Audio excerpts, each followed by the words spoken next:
WOLFEBORO, NH. Pete Buttigieg is confronting the commander-in-chief test.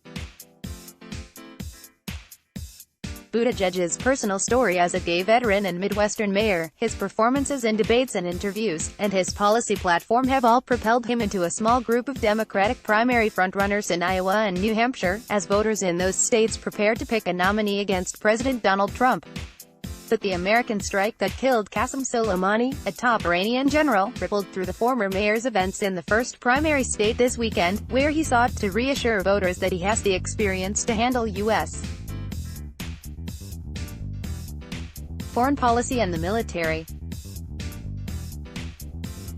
Story continued below. Buttigieg wove his stint as a Navy intelligence officer and criticism of Trump's chest-thumping militarism into his stump speech and returned to his tenure in the dust of Afghanistan, answering questions at town halls across New Hampshire, as the presidential primary takes a foreign policy turn. His military experience has been a long-running campaign theme. Nearly all of Buttigieg's TV ads flash a picture of him in fatigues, but the subject also throws one potential weakness into sharp relief: the brevity of his national security experience, and his generally short resume compared to others in the 2020 presidential field.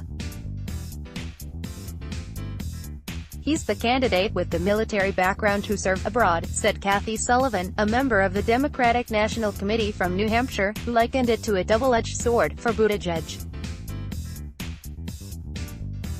But at the same time, he's the youngest candidate in the field without a ton of other foreign policy experience, and a conflict with Iran could shake up how voters are viewing this primary. Buttigieg, for his part, argued to reporters Saturday afternoon that somebody who has been on the ground as an intelligence officer, understanding what's at stake in these issues, is bringing the exact kind of bearing we're going to need, adding that managing future conflicts around the world requires a forward-looking view from the next president.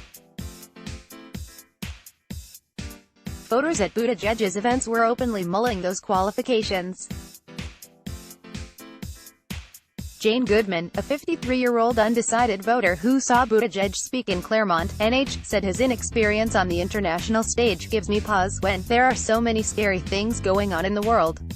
But she noted that his military service gives me some comfort. Even if he hasn't been to the big leagues in D.C., if he didn't have the military background, then he would be a really inexperienced candidate and it would be a big void, but because he has it, it answers a lot of those questions, said Steve Barker, another voter deciding between Buttigieg and Amy Klobuchar. The last 24 hours has jolted us into thinking about it. Buttigieg leaned into his own training when asked a question about how he would handle the conflict in the Middle East at a town hall here Saturday night. "When I was an intelligence officer, I was trained to ask tough questions so that they could be thought through before a decision," Buttigieg said.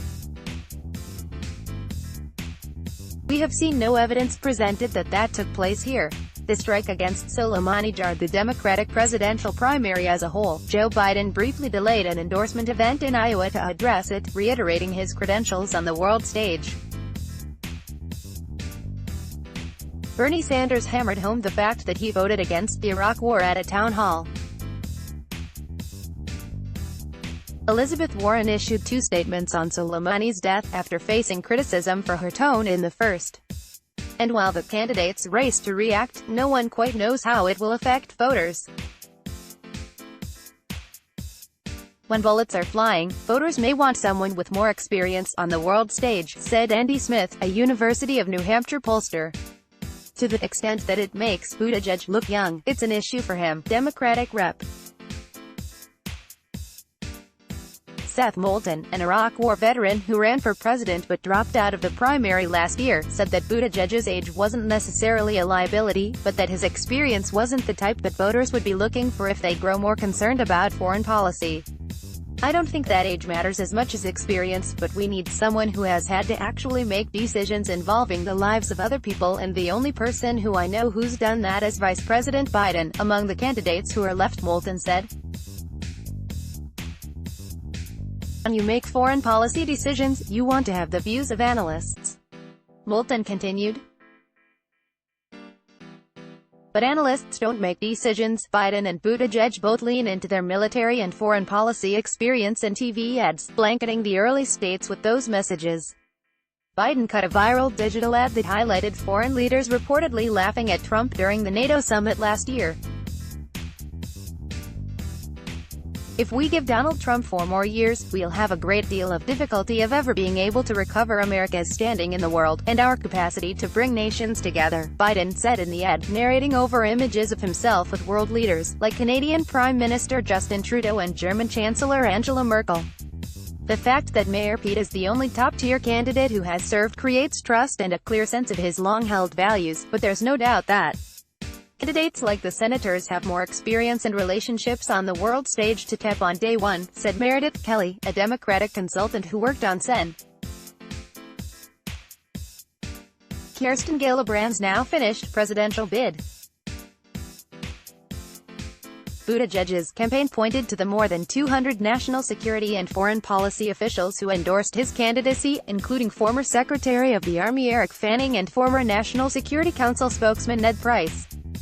Pete is the only leading candidate who has served, and he has seen the true cost of war up close, said John Soltz, president of Vote Vets, a progressive veterans group that has endorsed Buttigieg's presidential run.